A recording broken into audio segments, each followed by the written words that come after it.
바이든 미국 대통령의 2박 3일간의 한국 방문. 첫 일정이 삼성전자 반도체 공장이라는 점이 눈길을 끌죠. 정치부 원주희 기자 좀 더 자세히 이야기해 보도록 하겠습니다. 반도체 공장부터 간 이유 뭡니까? 네, 일단 이번 일정은 바이든 대통령 측에서 강하게 요구한 것으로 알려졌습니다. 그래요? 이곳 평택 공장은 세계 최대 규모의 반도체 공장이고 또 삼성이 미국 텍사스에 짓기로 한 20조 원 규모 반도체 공장의 모델격이기도 합니다. 네. 그만큼 반도체를 통한 한미 경제 안보를 강화하겠다는 의중이 반영된 것으로 보입니다. 알겠습니다. 조금 전에 양 정상이 반도체 공장 사찰을 끝내고 브리핑을 가졌습니다. 네. 그 내용 좀 정리해 주실 수 있을까요? 네, 일단 양 정상의 브리핑에 앞서서 이재용 삼성전자 부회장이 먼저 환영사를 전했고요. 네. 이어서 윤 대통령은 바이든 대통령이 이끌고 있는 글로벌 공급망 동맹에서 반도체가 핵심이라고 강조했습니다. 그러면서 반도체 분야에서 양국 간 협력을 더욱 강화해 나가자고 바이든 대통령에게 요청했는데요. 직접 들어보겠습니다.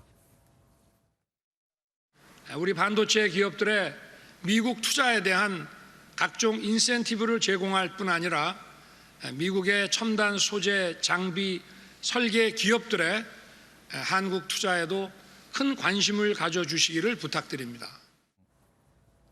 네, 바이든 대통령은 윤 대통령의 취임을 축하하고 또 삼성의 미국 투자가 일자리 2만 개를 늘려줄 거라며 앞으로도 한미 간 협력이 확대되게 기대한다 이렇게 화답했습니다. 오늘 방문에는 미국 기자들도 왔죠. 원래 네. 기자들 오긴 하지만 이번에 좀 더 많았던 것 같아요. 예, 대거 함께 한 것으로 네. 알려졌는데요. 바이든 대통령이 오는 11월 중간 선거를 앞두고 좀 극심한 인플레이션으로 국내 여론이 좀 나빠져 있습니다. 반도체 공급망 같은 경제 현안을 극복하는 그런 해결하는 모습을 통해서 좀 위기를 돌파하겠다는 의도가 있는 거 아니냐 이런 지적이 있고요.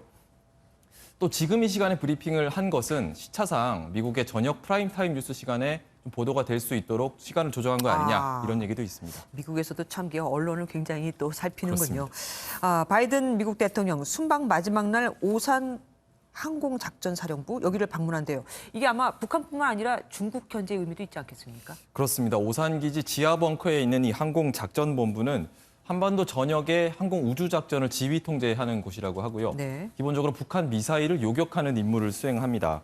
그러니까 북한의 도발에 대한 경고를 보내는 차원인데 말씀하신 것처럼 중국에도 비슷한 맥락의 신호를 보낸 것으로도 볼 수 있고요. 네. 또 바이든 대통령은 미일 정상회담 후에 공동 성명에 중국에 대해서 공동 억제하고 대처한다라는 강경한 문구를 넣을 것으로 전해졌는데요.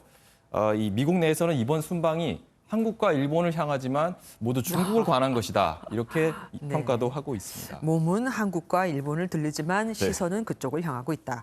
어쨌든 그래서일까요? 중국도 가만히지 않았습니다. 대만 주변에서 또 군사훈련하지 않았어요?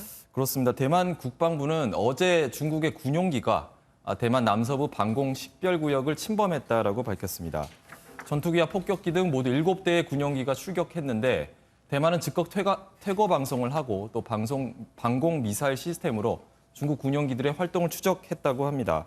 아무래도 이번 순방 때 대만 문제가 논의가 될 예정이고 또 미일 정상회담 공동 성명에 중국의 지역 안정을 해치는 행동을 억제하고 협력해 대처해야 한다라는 또 강한 표현이 담길 가능성이 제기가 되니까 무력 시위를 벌인 것으로 보입니다. 예.